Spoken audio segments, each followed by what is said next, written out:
Sitting in the bleachers in the rain. We've shed a million tears and drank as many old style beers out at the game.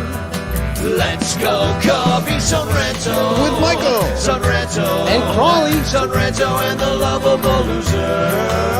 Son Ranto with Michael, Son Ranto and Crawley, Son Ranto and the lovable losers. Son Ranto. Come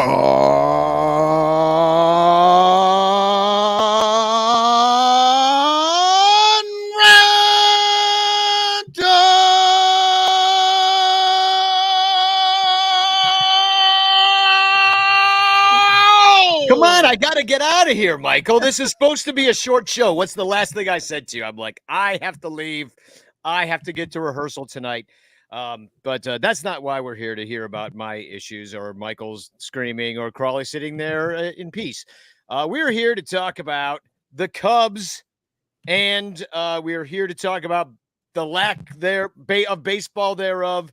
And we're also here to give away to one of our Patreon subscribers a Javier Baez Funko Pop, which thank you to all of our 109 Patreon supporters. Ooh, yes, 109. We jumped from 7 to 9 in 1 week. Well, I've been getting on there and begging, just on my hands and knees. I'm like, you gotta help us pay for this thing, people. So, and we're gonna have actually 2 contests tonight. We're gonna give away that Funko Pop, and we're also gonna give away another chance for a chance. However, I forgot to do the thing where the name picker thing. So later on in the show, while somebody else is talking, I'll set that all up, and I'll let you know when you click chance, put chance into the chat, and then you can win a postcard written to you by me of Frank Chance. So look for that. So just to make it clear, anybody can win the Chance postcard autographed by the great Dan Rocket. But to win the Javi Baez Funko Pop, you must be a Patreon supporter. This is not for just any old person. You have to be somebody that's supporting the show. Yeah, well, some of the Patreon people might be any old people, but they're also Patreon people, which makes them special.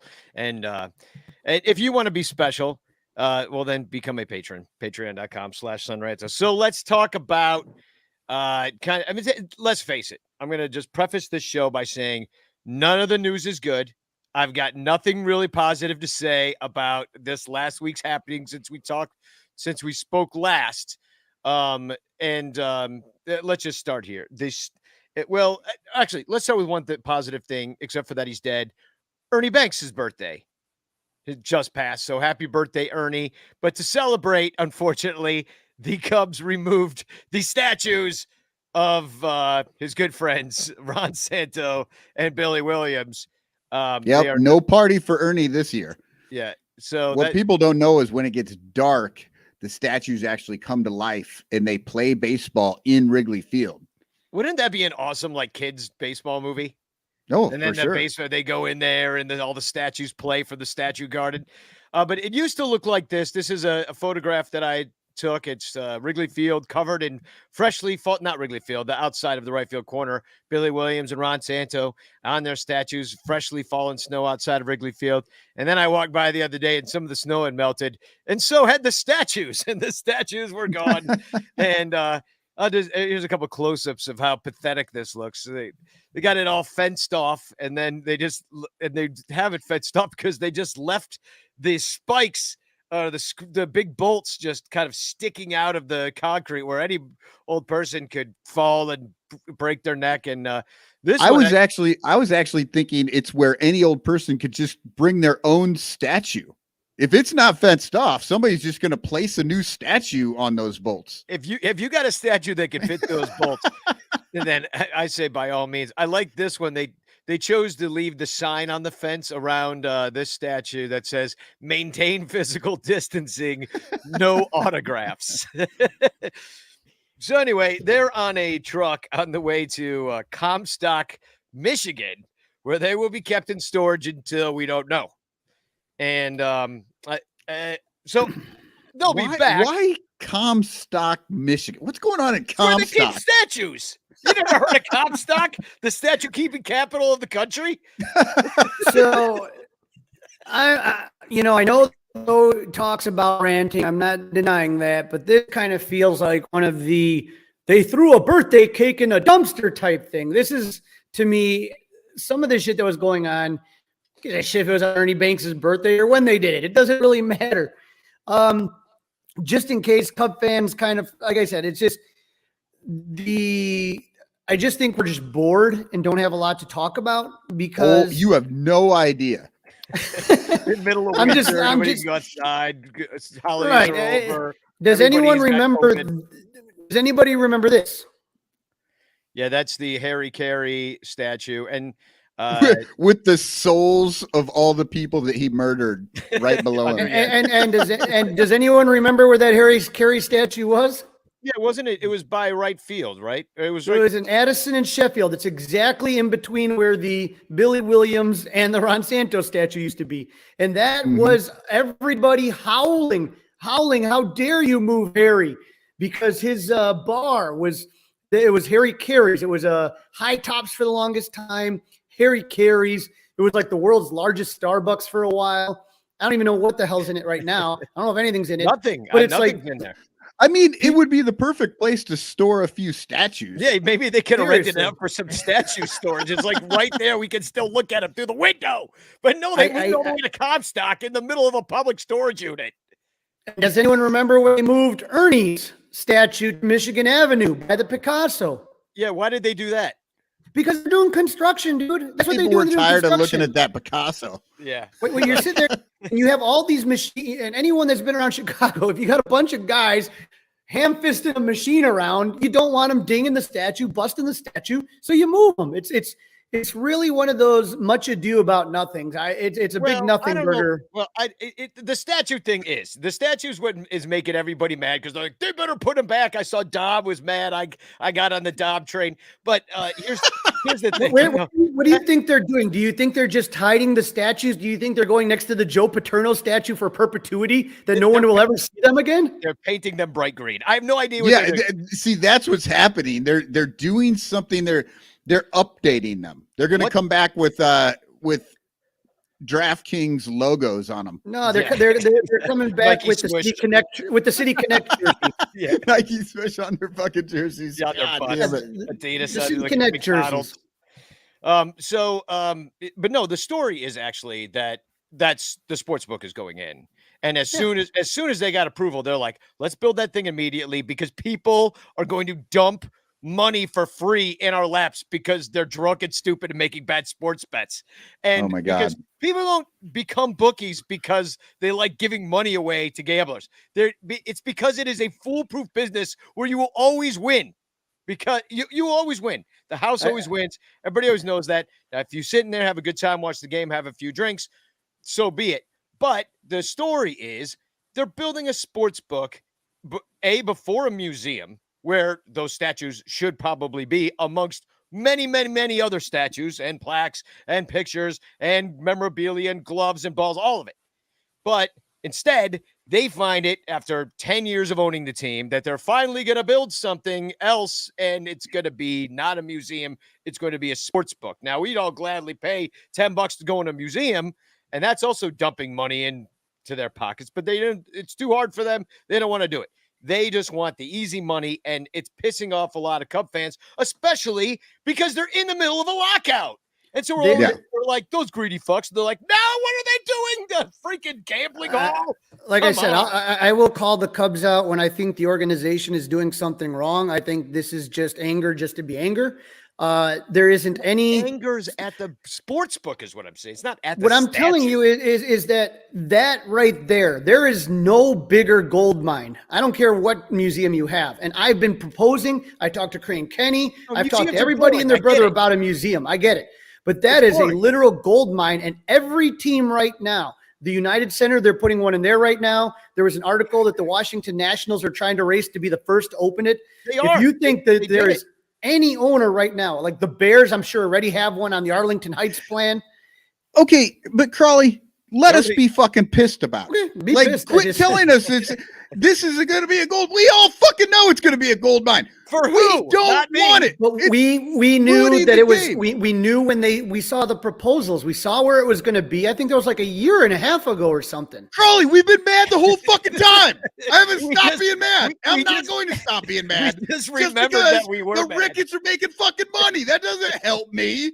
The Doesn't only make me thing feel that I would ask better. for is again, They're and- obviously not going to put it back into the fucking team. And that was always my complaint, is not putting it back into the team. That was always my complaint, is that, I don't want to hear about biblical losses especially once that sportsbook up. Don't want to hear it. Don't want to hear about The other thing is, not being able Danny to pay made a luxury great tax point. and shit. Danny made a great point on his other podcast. Danny is actually on loan from us, or from Cup of Cubby Blue. He doesn't do this one all the time. He's Cup of Cubby Blue's podcaster now. Yeah, You've been on there for like 3 months now. or I know. something I like was filling in, and now I'm just on it. that. But you made a great point on there talking about the robo umps and taking away the different rules and the different leagues and stuff, because the sports betting is more regulated when you do it like that. I thought that was great. I mean, it could be something about it. I mean, because it will, you take out the human element that could sway a game this way or that. Don't give Kyle Hendricks that corner for this game, and all of a sudden he doesn't strike out 6, and then the over doesn't come in, or whatever it is. You know what I mean? And that's what I'm saying is, like, if you have such a nuanced game, you got those stupid penalties in NFL, and they're trying to odds make this stuff, and they're only in it to make money. But I mean, the overall thing is, you talked about the Washington Nationals. And I did Cub Doggy writes in robo statues. Now that I can get behind, as long as we can make NFTs of them. But now I've lost my train of thought. No, the point of the Washington Nationals, and that they tweeted out that they are going to be the first one. They have a complete approval. They're going to be building a sports book right next to their stadium. And then you look at the comments on Twitter, nobody likes it. 0 people like it. And then the only people that like it at all are like, we better be locking up Juan Soto. Like, And that's a stadium that's been around for 4 minutes. Yeah. And no, but all I'm saying is that even though they're going to do this, I'm saying that nobody likes it. And I don't think it's if nobody likes it, and I'm not saying nobody, there will be people in there. Don't get me wrong. Oh, yeah. But is that gonna, and it is gonna be a gold mine for them. But my point is, are you alienating some other fans that you have by doing that? Or are people just being like, you know what? I'm done with this. If the lockout continues, if the sports book goes up, if the ticket prices remain as it is, if they keep sending 50 emails a day to me trying to get me to buy tickets when I know there's tickets for sale, because you tell me every day, I've seen people complaining about that. Like, if they keep doing this crap to us, if they're burning through the season ticket holder list, it just feels like at some point they're going to reach the end of their rope with people. Yeah. I'm actually more annoyed with the sports book than the lockout. That's Really? Yeah, well, the fucking lockout's going to end at some point, and the sports book's just always going to be there, and it's always it's not going to make anything better. You know what I mean? Like, the lockout, the ultimate goal of the lockout is to get back to playing baseball again, and it's a shitty way to do it, and I think they're all fucking idiots, but eventually that's going away. The lockout goes away. They start playing baseball and we get baseball again. That sports book's just going to be there, and it's not going to make a Wrigley experience better. Yeah. Well, I think it'll be there until it becomes the world's largest Starbucks. Again. I think it becomes, and this is just my opinion, this fantasy of what Wrigley is. And Wrigley has constantly been evolving and changing. And everything from, I remember people saying, how will we ever live without the old car wash? You remember the car wash where it used to be the players' parking lot? How will we ever, this triangle building is going to be awful. I don't know if anybody said that about the car wash. I'm telling you, people did not want the triangular building. Carl, you're right. I will say people do get upset over some of the dumbest shit. I mean, the whole uproar over fucking Taco Bell and McDonald's leaving, like, Yeah, Right. I mean, I fucking sang a come whole on. song about it, but that was just. But there are other changes. Let me show you some other pictures. This is left field. There's a lot of construction going on. They're totally redoing the concourse, which makes me kind of think that they don't think there's going to be a season there. Like they're like, all right, tear it down. Let's get in there. Let's fix the stuff that he's doing. How many times are they going to redo the fucking concourses? Yeah, and I mean, and it, You're right, because this is redone. I'm showing a picture. The whole concrete of the left field concourse, as far as the eye could see. So the entire left field concourse on the lower level, I don't know what the upper level looks like, is completely torn up. Now I think they could put down this concrete pretty quick and be done. But they are tearing up quite a bit of concrete. Is my only thing, and it looks like. I don't have a picture of it here, but you can see there's a machine like up where in the first entrance to the left field corner. It looked like they were doing a little work right there too. And they got that whole area completely kind of curtained off right now. So they're, probably for debris and stuff. So it seems like they're doing quite a bit over there. It'd be interesting to see what the plan is. What I they would supposedly spent $500 million and or something like that, and now they're still fucking building in there. I'm just telling you that again, this idea of Wrigley being mystified and stuff like that didn't start until the 80s. That didn't start until Harry Carey came around. For the 70s especially, and even in the 80s, Wrigley was a dump.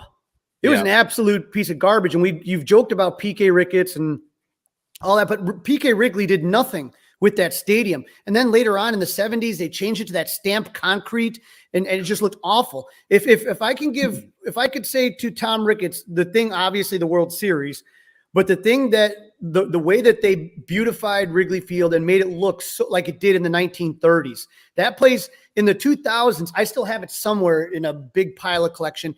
You could buy helmets because concrete was falling and they had to put nets up. So it looked like Long John Silver's or Red Lobster. They had to put nets on because that would have been a great tie-in.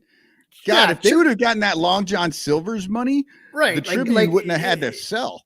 Wrigley looked like a shithole. And I know, Danny, you've been to a ton of parks. Michael, I know you've been to some parks. I've been to a couple.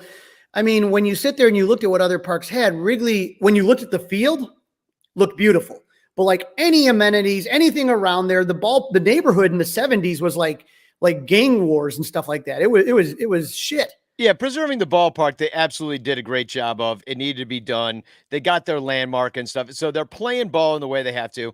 It's just sad that now they're going to build this stupid glass structure where I would rather there be something else. How about a beer garden? Remember what it used to be? Captain Morgan's Beer Garden. How many times did we used to hang out over there and with our friends outside, get a table, go early, sit down, eat some food? Now that's off. So it's now like, you I can don't know. do that. It'll just cost you a lot more because you'll be betting as well. Well, yeah, exactly. Or you could do it at Gallagher Way. And I'm like I said, I'm going to the Cullivers and then I'm just taking that to Lucky Doors.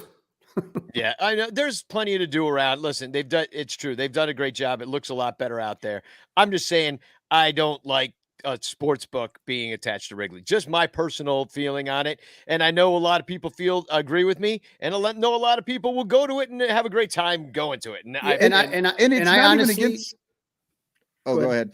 I was gonna say I have been a huge proponent of a museum. I have talked to them. I have talked to them at the highest levels about a museum, and I even said where I would want the museum, right where that Rockets is. It's another restaurant now that's doomed to fail. Like I want a nice 2-story something, a little bit like a decent size one, and I'd like to see a cutting edge museum with some of the greatest. I'd like to see the Cubs. They let a lot of memorabilia go over the years. Like they did not catalog it and watch it with the eye that they should. I know somebody that worked in that and he had mentioned to the Tribune, guys, this is important. This is great stuff. And like, yeah, whatever. And like people like walked off with it or they sold it for cheap or something.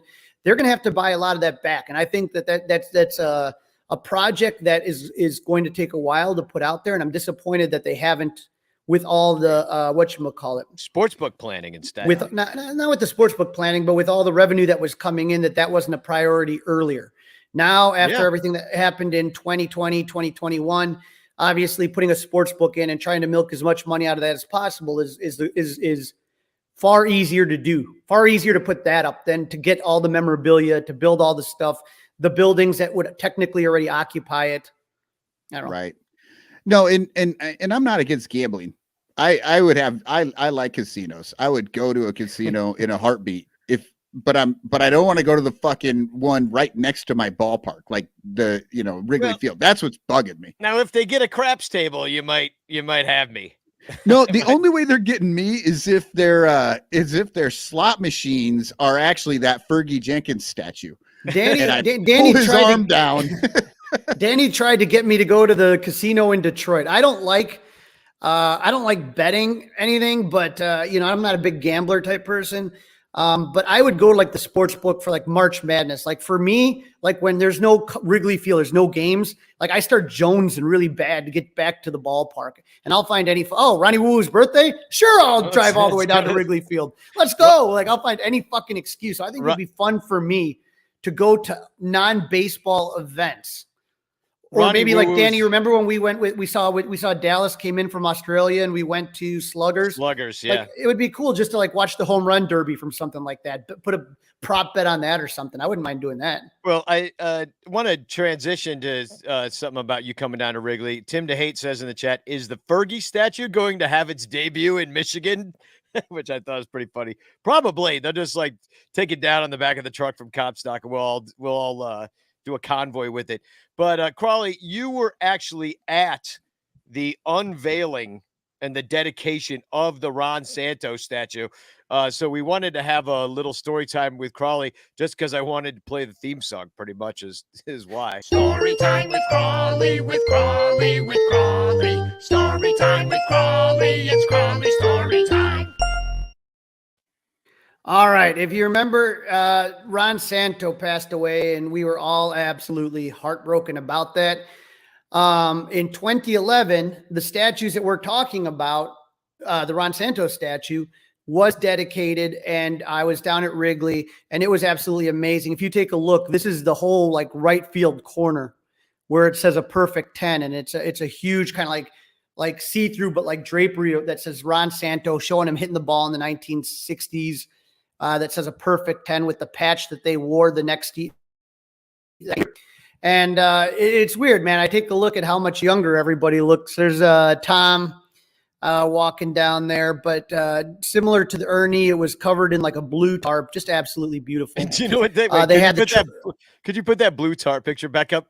You ever see National Lampoon's Vacation when the Aunt Edna dies? And she's on the roof of the car.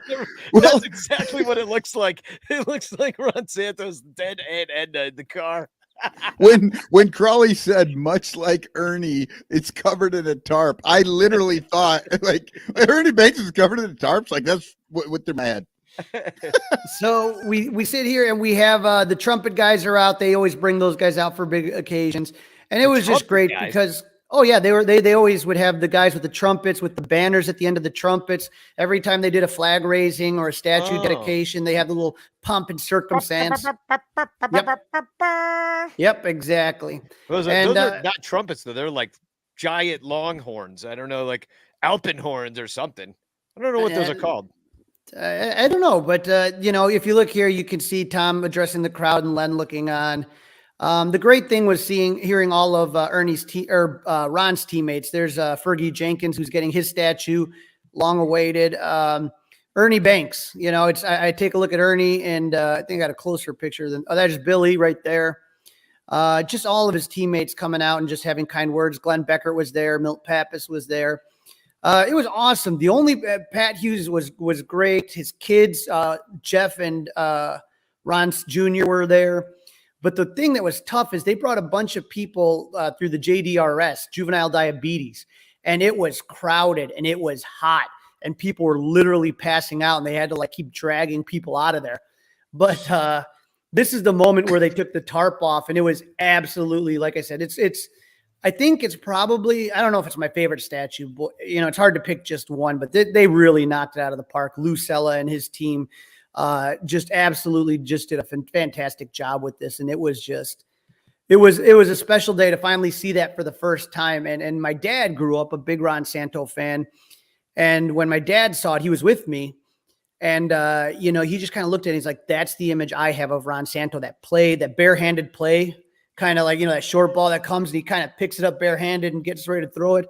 So I understand there is a lot of, those statues. I was actually just going to ask about that. Like how the design got chosen, because I always kind of think of Ron Santo as hitting, you know what I mean? But the statue is him fielding and throwing the ball, which is great, but I guess I was just always wondered how that decision got made. I wonder too if the other statues being hitting statues might have had a role in it. Yeah. Oh yeah, it could be. The other ones are all. Think about it, and it should be no surprise to Cub fans who have been watching Cubs pitchers over the years, but that there's only one Cubs pitcher going to be having a statue, and I'm like, we've seen some pretty crappy pitchers in Cubs uniforms. I mean, who else would deserve it? Probably Kerry Wood. Could get one, but that's tough because he had, kind of injury shortened and played other places and yeah. Well, I mean, all these guys played other places other than Ernie. Yeah, Fergie. Yeah, oh, that's true. Fergie played a bunch. Santo finished with the White Sox. Billy with Oakland. But I think my curiosity is there ever going to be some sort of statue memorializing the 2016 team? Like, and what would that look like? I think we all know the picture of the player, the infielders all jumping into each other's arms and stuff. John Lester is another guy where you think about he's more a Red Sox, but boy, how he changed the entire Cubs organization and culture is something to think about. But it is tough when you think, like I said, Rick Sutcliffe had some great years, pitched 84, 89. Sut is somebody that always comes to my mind. I could see a Dawson, an 87 Dawson, just like actually a commemoration of the MVP season. Cubs are real slow on all that stuff. Oh my God. Maybe we'll see a Dawson when the Veterans Committee gets in. It's like Ricketts, not only that though, it's literally the footprint of the ballpark. And again, now you're losing more footprint because of the sports book. So it becomes trickier. Yeah, they could go to eventually they could just go to the COVID testing lot across the street once the pandemic's over, and the Ricketts buy that too.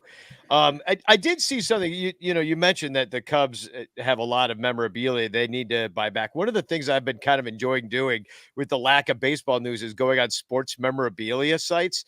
And I happened to see this one. Check out this. And Danny, I assume you're going through the sunranto.com and clicking on the sports memorabilia link, right? So that you can look at all this stuff. Well, I'm not buying anything, so I'm not doing that. But if you are going to buy something, you should do that. But here's the link to this. I am going to drop it in the chat. It's a Ernie Banks signed jersey. It goes for over $600, but he wrote Ernie Banks, his number, Cub for life, 1953 to 1971. And this is, I guess, a newer jersey. This isn't like a jersey for it's like a newer. No, it's not a retro jersey. Yeah, it's not a retro jersey. But I was kind of surprised, because you see Jake Arrieta signed jerseys that are not even game used or something. Those are going for $600 as well. The Ernie Banks, well, Ernie's gone. It seems to me like Mr. Cub, he's got the statue.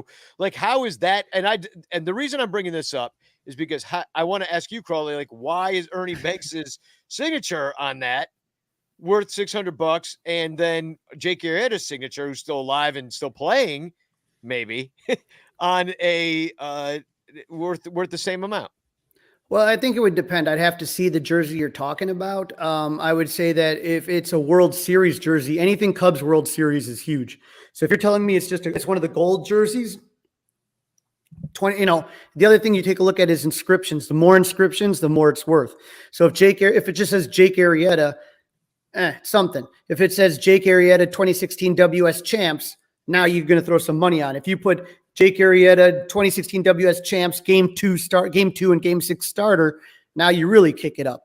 Now, how much would the Ernie Banks be if it was on a 1960s jersey? You know what I'm saying? Probably more, but he did write a lot here. Ernie Banks, number 14, Cub fan for life, 19. Yeah, that's huge. 53 to 1971. I mean, and that's why I was like, oh, he wrote a novel. I thought that would make it worth more. And then Rizzo's shoes are going for $1,500 because he wore them in a game, maybe. Well, there's a little recency bias there too, Danny. I mean, the people who were really fans of Ernie Banks are older and may not be looking on websites for anything like this. The other thing is, I mean, Ernie's been dead now for a few years, and I mean, so he's not even around. Like, I think there's just maybe people who don't get it. I get it. I'm with you. Ernie Banks cannot sign anything anymore. That should make everything that he signed go up. Right. Yes. So it is bizarre because I will tell you that it also depends on how much these guys have signed. So for a lot of these guys, the old school players, that was a huge revenue stream. They weren't making the millions and millions of dollars Jake was. So like Fergie Jenkins, he finally actually has people now in charge that say like, nope, you have to go through this way in this channel. Like before, like Ernie used to sign everything. Like my mom would go out to spring training and she'd be like, look, I got a hot dog stick signed by Ernie, by Fergie Jenkins. He used to just sit out there and he'd have a table and people would just come in and he would sign anything and everything. The hell is a hot dog stick? From a corn dog stick. You know what I mean?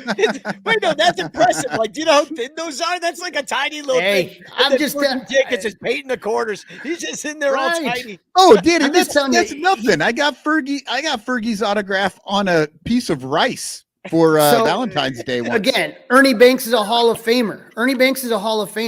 But if I could get a John Lackey World Series signed jersey, do you know how much that would be worth?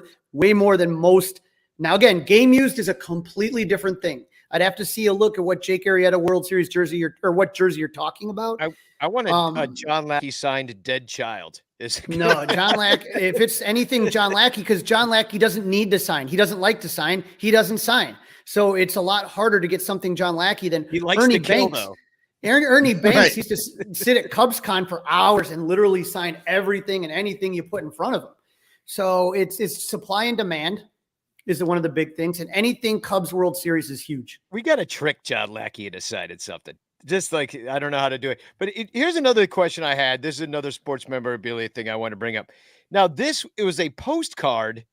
A government, it's what it's called is, and I don't know if you've ever seen these, but there's a lot of them on there on sports memorabilia. It's government issued postcards, and this is Stan Hack. Yep. 191 RBIs, yeah. 20, but it's only $22. And I'm like, well, why wouldn't you just buy it? It's $22. It gets, but there's 5 of them. And I'm like, well, why are there 5? And why is he signing government issued postcards? Like, what is going on with that situation? Do you know? I would say probably have something maybe related to the war would be my guess. Anytime, like a lot of these guys that are dead is that if they didn't sign a lot, then anything signed, like you cut it out and then people will frame it. So like maybe you have like a Stan Hack jersey and then you frame the jersey and you have the signature there because you can't get it signed. Yeah, I'm actually gonna buy all 5 of them. Then I'm going to destroy 4 of them because that'll make that 5th one worth so much more. That's like, and now it's like Tom NFTs. Steinler. Tom Steinler's an absolutely great. He's a great collector as well. And yeah, Sandberg used to sign through the mail. You could literally send him stuff and he would send it back signed. Now, now these guys are starting to realize, oops, we shouldn't have probably done that as much as we did because it has less value. Well, Sandberg's smoking all that weed now, so he needs to be. He's like, oh man, right? It's $100 or a dime bag. Yeah, ass or grass. No ride is free anymore. With ass, cash, or grass. No one rides for free. Yep.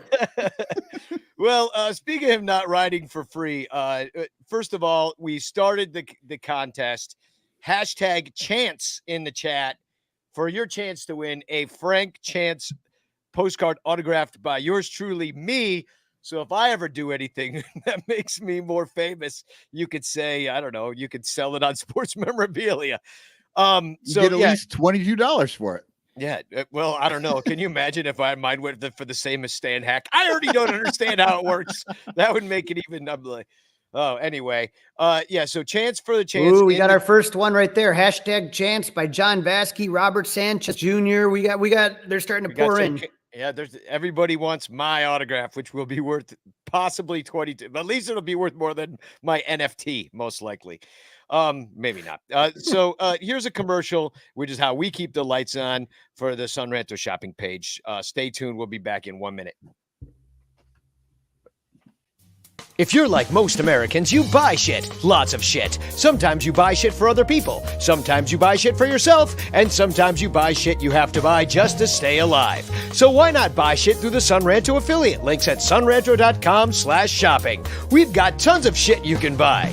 Go to sunranto.com, click on the shopping link, then click our ads and buy shit. We've got Amazon. They've got tons of shit. But you can also buy MLB shit, NBA shit, NFL shit, Fans Ed shit, Southwest Airlines shit, Fanatic shit, Reebok shit, Wine of the Month shit, Beer of the Month shit, Bear Mattress shit, StubHub shit, Lid shit, Sports Memorabilia shit, Volcanica coffee shit, Vibrator shit, Condom shit, Bag shit, NHL shit, and Audible membership shit.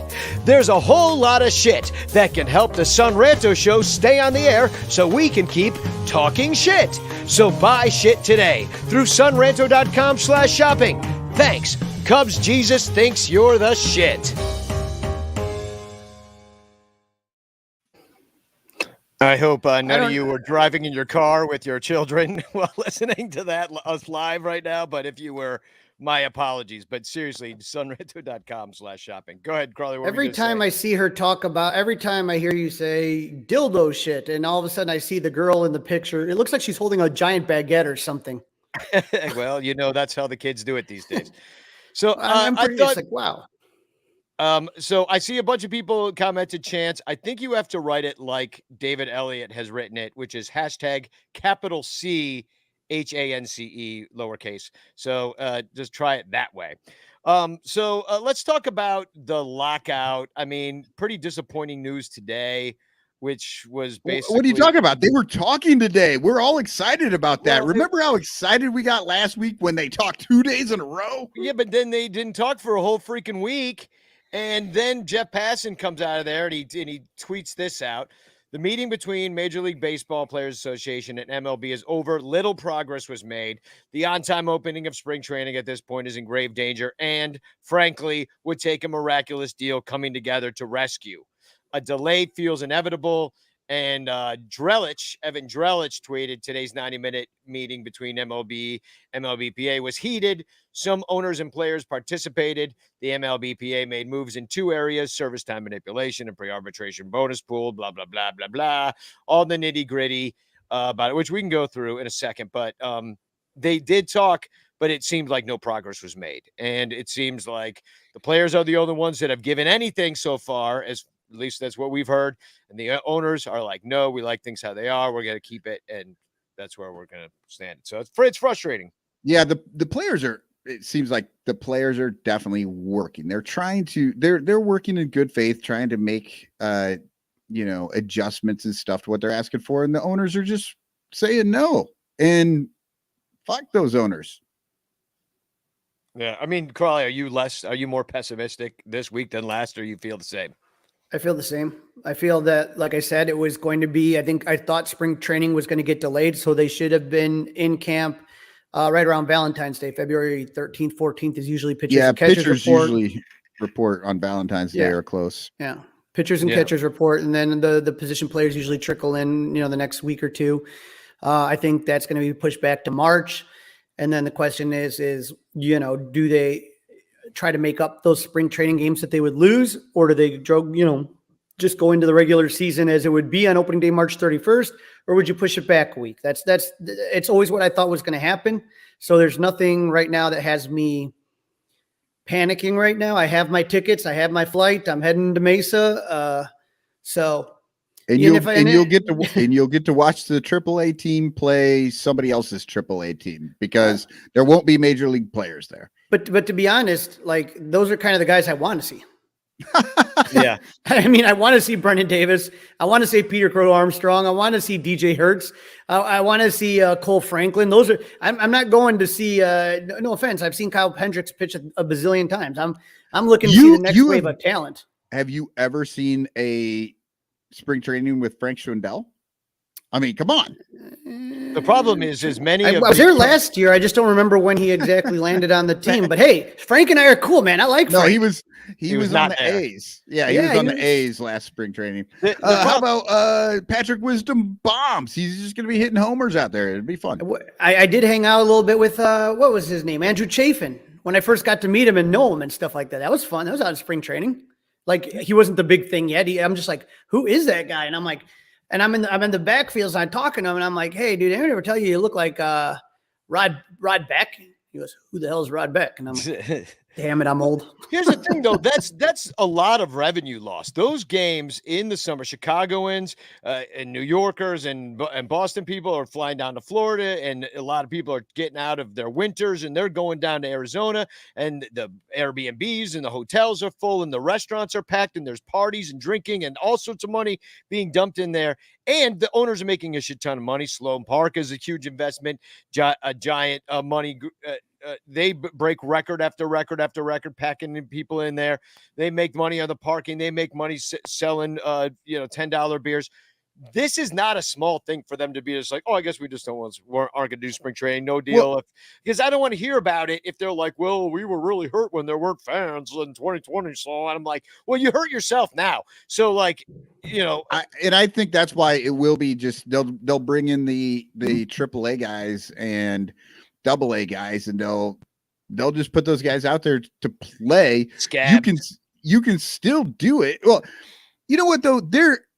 I feel that's a tough one, right? Because you don't want players to come up and take the jobs of the other players, but the fucking major league players have their own union that they don't let the minor league players in. So it's like, So what do you want it's kind of, it's a little bit fucked up. Like not only that, these guys looking out for them because of the pandemic. These guys have lost so much training time in amount of games that were lost and other things. They need this development. So if that more time, but again, keep in mind, you cannot, we saw it happen in 2020. We've seen it happen in other lockout and strike seasons. You can't just ramp these guys up. It's not that simple. They have their time. And if you're not careful with that, you're going to have injuries. You're always going to have injuries, but these guys are creatures of habit. It takes time to get your arm kind of in game shape. I would be very careful on that. Yeah. So I got a little bit of Cubs news. I don't really want to talk about the lockout. We've been like freaking beating that dead horse, and it just keeps getting worse. But I saw an interesting article over at Bleacher Nation with Brett Taylor wrote about something, and I thought of you, Crawley, immediately when I saw this headline of something to the effect of that. Schwindel and Wisdom and Ortega, like the peripherals aren't really that good on those guys. And like every time people would get excited about Schwindel or any of these guys, you'd be like, well, they're 31. There's a reason they took this long to get there. And then Brett Taylor looked into it. And Frank Schwindel, here's a quote, had by far the largest disparity in baseball between his actual WOBA, which is 403, was his WOBA, and his expected WOBA, which is 329. Just a huge spread. 329. Rafael Ortega was fourth of everybody. 355 to down to 310. Patrick Wisdom was 28th, 345 to 320. And anyway, so that's three guys out of the top 28 out of 319 qualifying hitters. I'm going to be honest with you, man, is that I've always just said that. I said that this is, you don't have to look at WOBA or whatever stat you want to look at to realize that guys don't come up in their 30s and just figure it out. It just really, again, you know how many scouts and how many eyes are on these guys all the time. So you're telling me everybody just whiffed on this for 7 years? Wow, that's some pretty shitty scouting by the entire major leagues. No, you know what? And here's the thing: I got to hang out with both those guys at Club 400. They couldn't be nicer guys, and I wish them absolutely all the success in the world. But again, are you telling me how confident are you going into a season with what we have as a lineup? I like that we got Stroman right before the deadline, but to say that we don't need more hitting is a big mistake, personally. Can you just picture Brett Taylor sitting there? He's like, oh, maybe I'll look up people's WOBAs. And he's like, oh my God, this is what a disparity. Like, wow. Ooh, they are just to like have your kind of suspicions confirmed in a statty way that somebody pulled apart. Like, I feel bad. They got lucky. It's pretty amazing how lucky they got, though. Yeah. I feel bad for, just Cubs fans in general having to there's a, you can still hold hope when you don't know the numbers. the fact that we can get these numbers and shit now, like that used to, back before the internet and back before all this shit, that was just for the scouts. It was just for the front offices. Nobody knew that shit. And now we all have it. And I don't know that it makes our experience better. Yeah, it's like you could be blissfully unaware that Frank Schwindel had the worst expected WOBA, whatever, and just be like, I like Frank Schwindel, and just be happy as fuck. And now you're like, oh, Frank, thank you. Now you're like, he's not that good. Oh, dude, we were at Club 400 and we were doing that, and he was literally doing the Frank the Tank move. He was literally doing this. It was awesome. That's awesome. I got a picture of it somewhere. I'll see if I can find it before. He did not go streaking in the quad, but he did do the. It was awesome. So last little bit of Cubs news is Matt Dermody is back, and if you ask who's Matt Dermody, you'd be right to ask that because he pitched only one inning with a strikeout in 2020 in that forgettable year. He was with the Mariners. He throws with his left hand. He went to Japan. He kind of sucked there too, but they the Cubs signed him to a minor league prospect. He had an ERA near 6, so they not that good. So they signed him again. He throws with his left hand, so they're just stockpiling these lefties. And the interesting thing about Matt Dermody is he is from Norwalk, Iowa. So I'd probably have some listeners of the show are from the Norwalk area. He went to University of Iowa, which is where Michael lives. And he was born on the 4th of July, which that's always pretty cool. And then here's the other thing about it that makes him an instant Cub. He is 31 years old, which is pretty much how all the Cubs work these days. The only thing he doesn't have on the bingo card is Tommy John surgery. I don't know. We'll have to look that up. I did not look up the full career of Matt Dermody. The last bit of pessimism I have before we're going to bring it to one more commercial break before pinching off this episode is that Keith Law's top 100 came out and only one Cub was in it. And it's Brendan Davis, which, I mean, that's good. We'll probably see him next year. But I think a lot of people were a little disappointed about that, except for we already knew the Cubs were really young and that they're not breaking that particular list because they're not ready. I mean, that's the only good thing I could say about it. Were you guys surprised or disappointed anyway? No, and it's funny because some of us know, like, have interacted with Keith Law. It always turns out that everybody's pissed off at his rankings and stuff. No, I take a look at other rankings as well, and I'm absolutely confident that the next wave of Cub talent is going to be something that Cub fans will absolutely enjoy. Yeah, I don't know. Rankings will hate. Yeah, rankings are like all the rumors for who the Cubs are going to sign or trade or whatever. It's just it's fine. It's fun to talk about and but fuck a ranking. Yeah, rankings don't play the game. The rankings don't play the game. He was great on paper. How about one more commercial for Son Ranto swag? We'll be right back to pinch off this episode. Do you like having sex? Me too. That's why I always wear my Son Ranto swag shirts every time I'm looking to get some. It's the only t-shirt guaranteed to get you laid. Knock boots in your shankless shirt. Bump uglies in a Ranter long sleeve. Ride the skin-busted Tuna Town in a Dabbing Cubes fan shirt. Take gold one-eye to the optometrist in your bull penis awesome attire, or smash pissers in a Spagog shirt. Son Ranto swag shirts are just like people. There are many different sizes and colors to choose from. Plus, at Son Ranto's swag store, you'll find vintage John Baker Day, designated hater, and Matt Cameron drawn rally titty designs on everything from shirts and hoodies to baby onesies, bags, and hats. Go to sonranto.com/swag and check out all the sexy styles guaranteed to get you laid. You'll be stuffing the soft taco in no time. sonranto.com/swag, guaranteed to get you laid. Wearing Son Ranto swag products not guaranteed to get you laid. Son Ranto swag is not responsible for your sex life. Son Ranto swag is for entertainment purposes only. I'm actually rocking one of those right now. John Baker Day sweatshirt. Nice, looking good. I love that logo. Kurt from IVM did that one. Oh, it's the best. So, the last bit of Cubs news, Carly, you brought to our attention this a interchange between you, Darvish, and Christian Yelich, and So why don't you share with us what you want to share with us?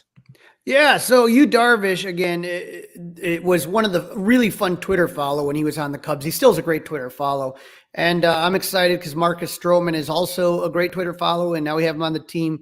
But we've always kind of marveled at Darvish and some of his pitches, and he's been kind of putting some of the workouts up on there. And I left this on repeat a couple times. This is his slider. So take a look at this pitch right here for the podcast listeners. It's Darvish. You can go to his Twitter and you can see his two-seam fastball, his slider. But I want you to take a look at this slider right here.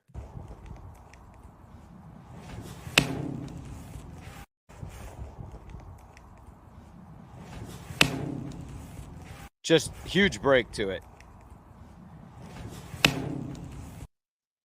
Imagine being a lefty. Yeah, you know what I see?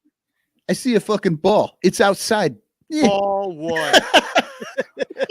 So what ends up happening, and this is where I started dying laughing, because I have been anti-shift as long as I do not like the shift. I've been on record that I think it's ruining the game.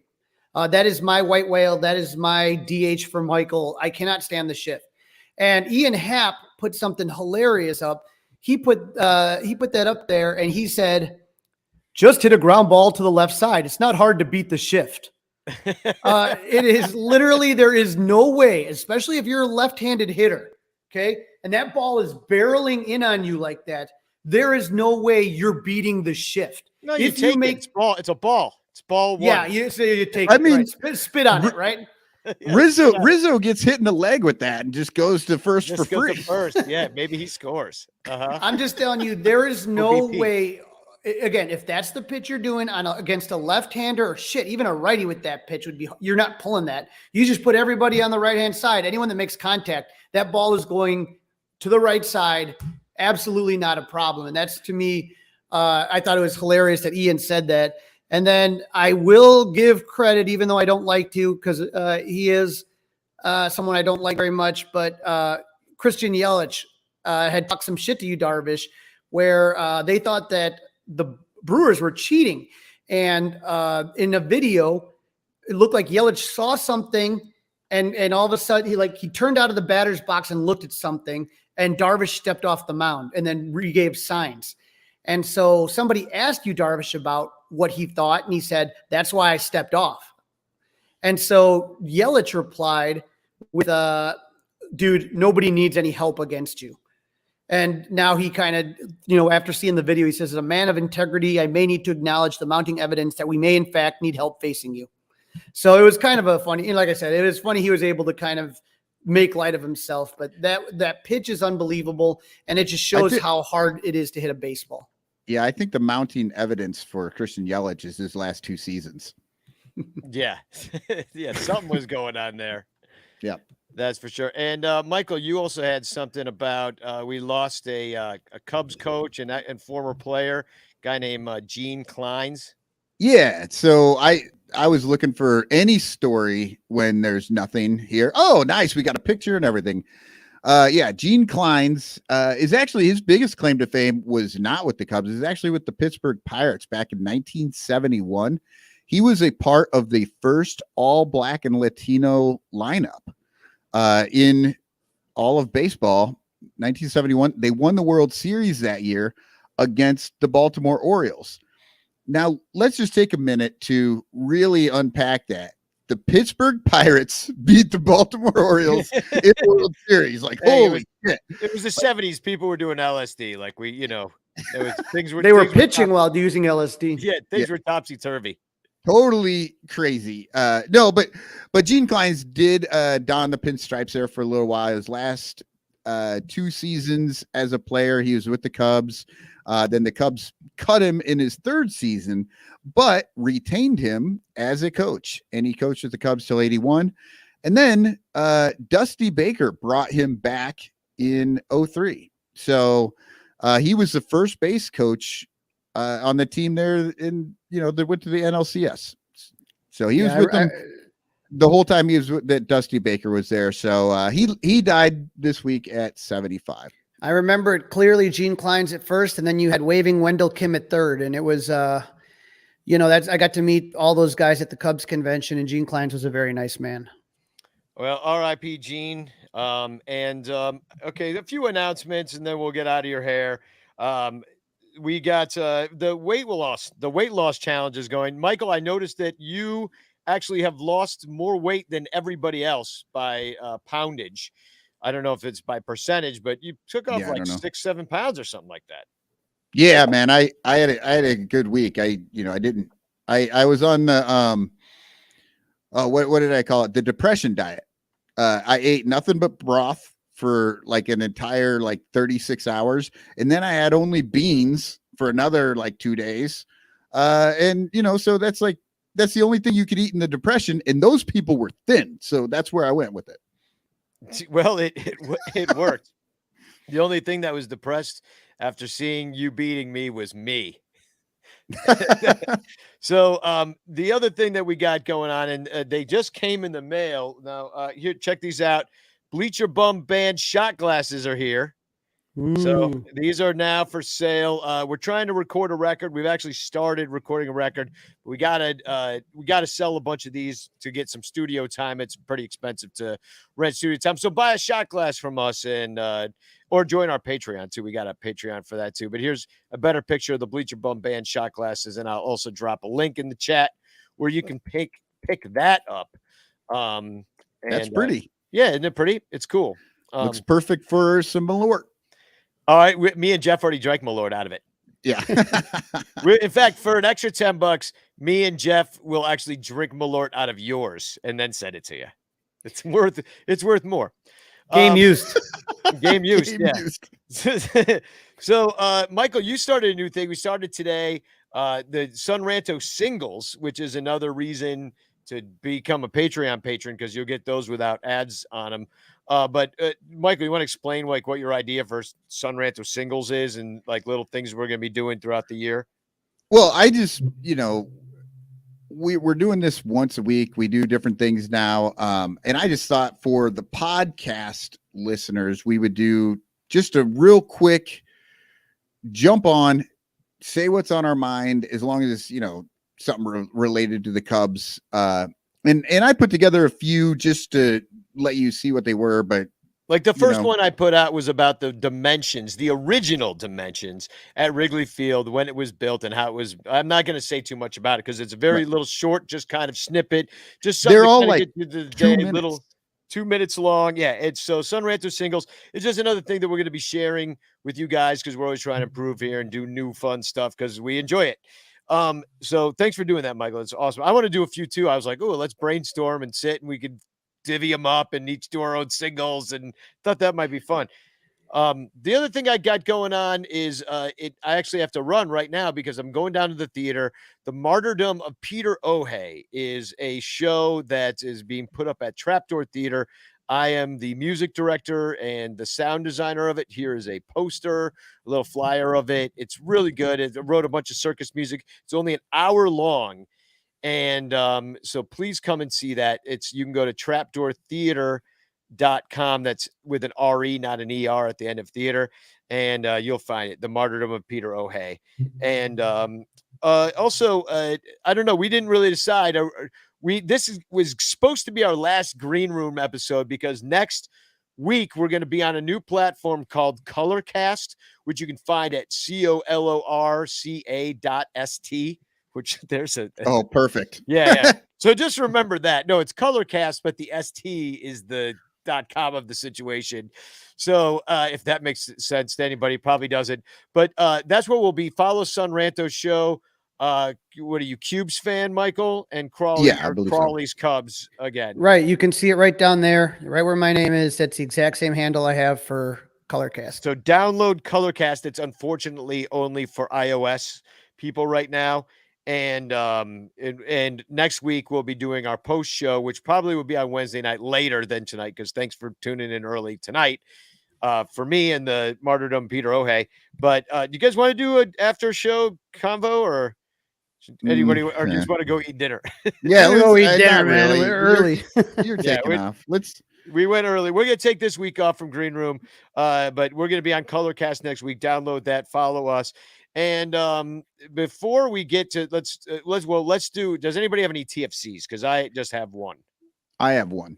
I burned mine already with the Yelich Hap thing, but don't forget the chance for a chance.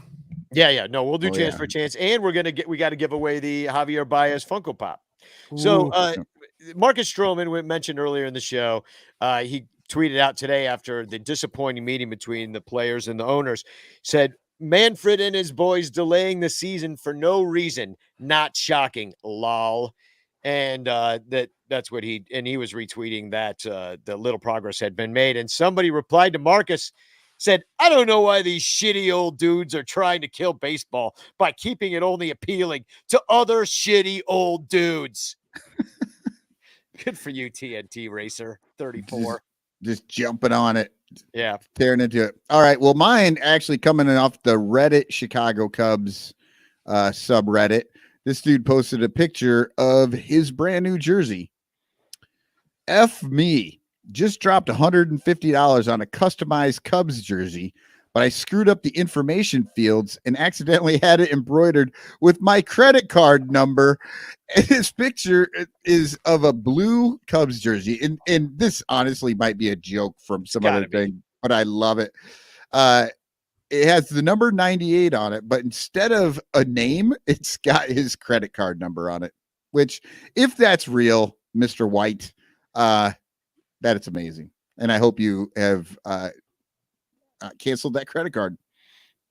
Well, it expired. It expired in 98. So, question from Cubs Doggy: are we done with Green Room then? TBD.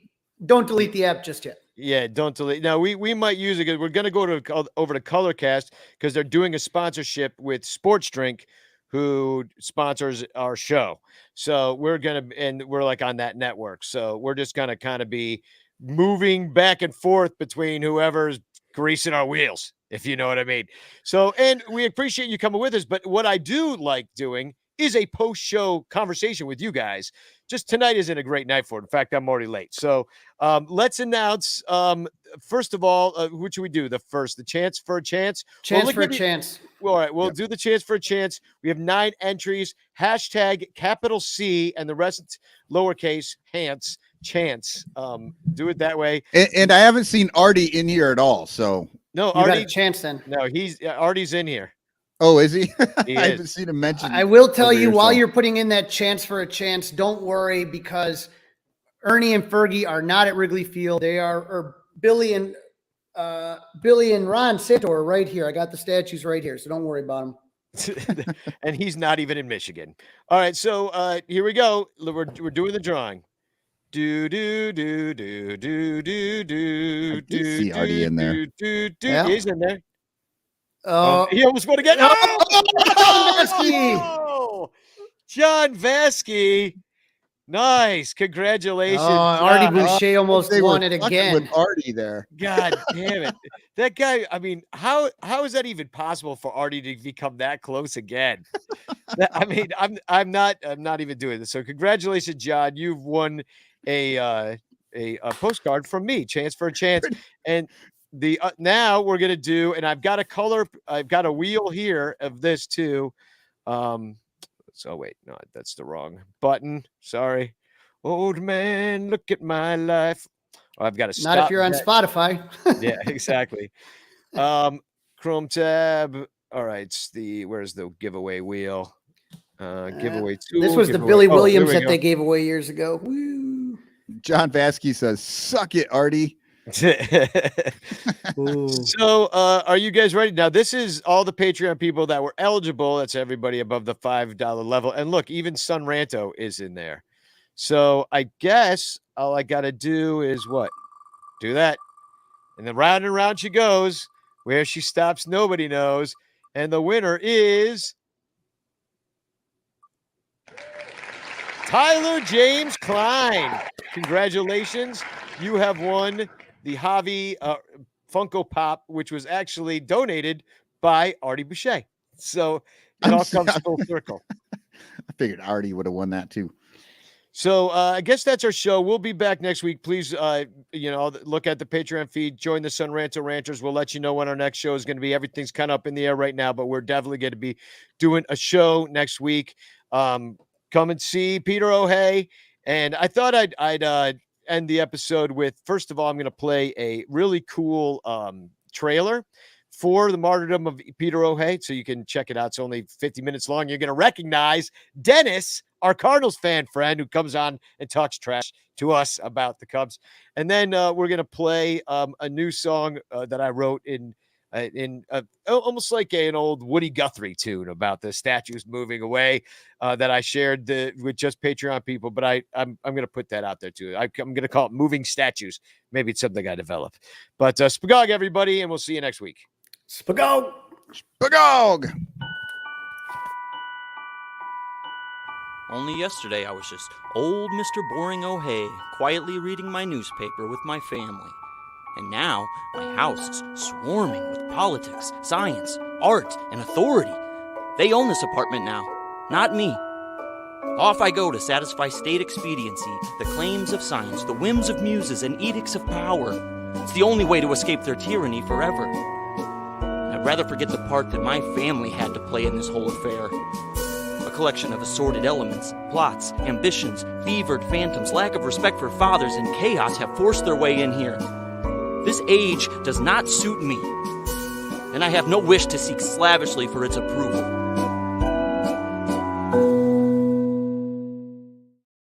The statues of Santo and Billy Williams are going to storage up in Michigan.